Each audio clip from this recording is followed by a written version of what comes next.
Hi friends, பெங்களூரில் நம்ம AK ரசிகர்கள் நேற்று நைட்டு ஃபுல்லாக செம்ம செலிப்ரேட் பண்ணியிருக்காங்க. அண்டு பெங்களூரில் மட்டும் இல்லாமல் கர்நாடகா ஃபுல்லாக அண்டு தமிழ்நாடு ஃபுல்லாக கேரளா ஃபுல்லாக இப்படின்னு நேற்று நைட்லேருந்தே இந்த செலிப்ரேஷன் பண்ணிட்டு இருக்காங்க.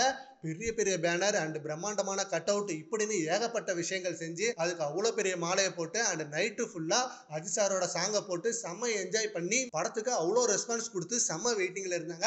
பட் நம்ம படத்துக்கு night show and morning show எதுவுமே கிடையாது. ஸ்பெஷல் ஷோ நம்ம தமிழ்நாட்டில் 9 மணிக்கு அண்ட் கர்நாடகால 7 மணிக்கு அண்ட் கேரளால 5 மணிக்கு இப்படின்னு இந்த ஷோ மட்டும் தான் அலர்ட் பண்ணிருக்காங்க. பட் அதுக்கே நம்ம ஏகே ரசிகர்கள் நைட்டு ஃபுல்லா வெயிட் பண்ணிட்டு இருக்காங்க நம்ம விடாமுயற்சி படத்துக்காக. ஏன்னா விடாமுயற்சி படத்து மேல உள்ள ஹைப் எப்படி அண்ட் நம்ம தல தரிசனம் கிடைக்கணும் அப்படின்னு ஏகே ரசிகர்கள் கிட்டத்தட்ட 2 இயர்ஸா செம்ம வெயிட்டிங்ல இருக்காங்க. இப்போ மார்னிங் ஷோ போயிட்டு நம்ம அஜித் சார ஸ்கிரீன்ல பார்த்து அவ்வளோ ஹாப்பி மூமெண்டா ஃபீல் பண்றாங்க. பட் நம்ம துணிவு படத்துக்கு 4 மணி ஷோலாம் கிடைச்சது அண்ட் வலிமை படத்துக்கு 1 மணி ஷோ 4 மணி ஷோ இப்படின்னு நிறைய ஸ்பெஷல் ஷோ கிடைச்சது. பட் இப்ப 2 நாளைக்கு மட்டும் தான் இந்த ஸ்பெஷல் ஷோ 9 மணி ஷோ கிடைச்சிருக்கு. பட் இதுவே ஓகே, நம்ம ஏகே ரசிகர்கள் செம்மையா வெயிட் பண்ணிட்டு இருக்காங்க அஜித் சார பிக் ஸ்கிரீன்ல பார்க்க. அண்ட் ஆல்சோ யுஎஸ்ஏ அப்படின்னு அதர் கண்ட்ரிஸ் எல்லாமே நம்ம படம் ரிலீஸ் ஆகி செம்ம பாசிட்டிவான ரிவ்யூஸ் வந்துட்டு இருக்கு. சரி ஓகே ஃப்ரெண்ட்ஸ், கர்நாடகால நேத்து செம்ம பிரம்மாண்டமா பேனர் வச்சு அண்ட் நைட்டு ஃபுல்லா செம்ம என்ஜாய் பண்ணிட்டு இருக்காங்க செலிப்ரேட் பண்ணி. அதை பத்தி உங்க ஒப்பீனியனை நம்ம கமெண்ட் பாக்ஸ்ல கமெண்ட் பண்ணுங்க. Thank you friends.